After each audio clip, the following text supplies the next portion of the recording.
Hello guys, আসসালামু আলাইকুম। কেমন আছেন সবাই? আশা করি ভালো আছেন।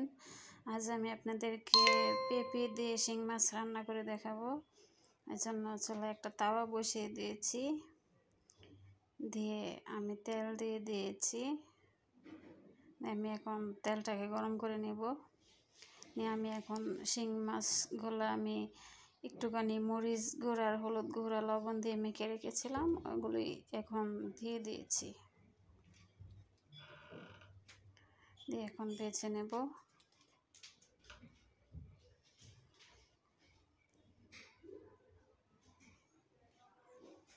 এক পাশ ভাজা হয়ে গেছে, এখন উল্টে নিচ্ছি।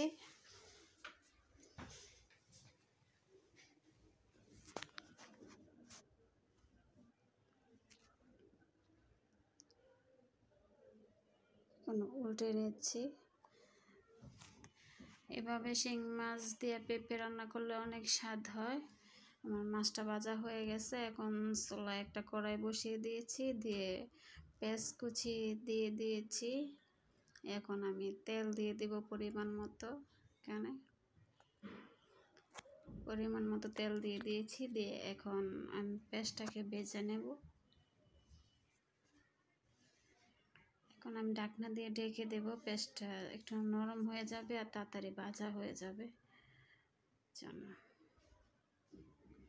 যে পেঁয়াজটা নরম হয়ে গেছে আর ভাজা হয়ে গেছে, এখন আমি এখানে বাটা মশলা দিয়ে দিয়েছি। আদা, জিরা, রসুন বাটা আমি এখানে দিয়ে দিয়েছি পরিমাণ মতো। দিয়ে এটা কাঁচা গন্ধটা যাওয়া পর্যন্ত ভেজে নেব। আমি কাঁচা গন্ধটা যাওয়া অবধি ভেজে নিয়েছিলাম। এখন আমি পানি দিয়ে দিয়েছি একটু। এখন গুঁড়া মশলাটা দিয়ে দেব। এখানে আমি দিয়ে দেব মরিচের গুঁড়া, আর দিয়ে দেব হলুদের গুঁড়া, আর এখন দিয়ে দিয়েছি ধনিয়া গুঁড়া। দিয়ে এখন আমি স্বাদ মতো লবণ দিয়ে দিয়েছি। দিয়ে এখন আমি মশলাটাকে কষিয়ে নেব, নেড়ে ছেড়ে কষিয়ে নেব। এখন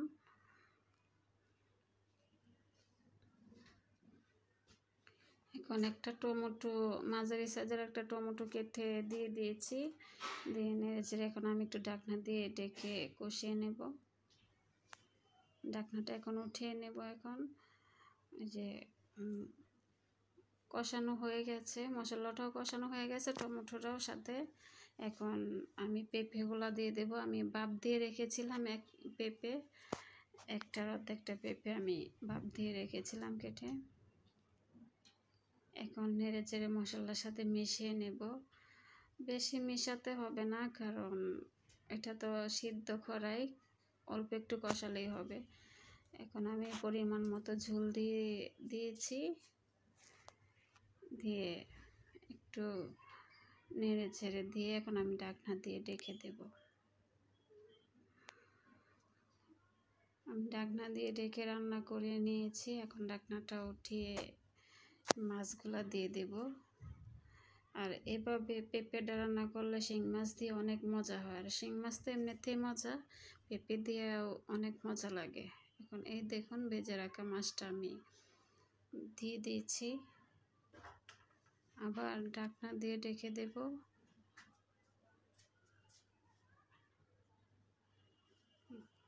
ঢাকনাটা উঠিয়ে নিচ্ছি। আমি অফ ক্যামেরায় রান্না করে নিয়েছিলাম।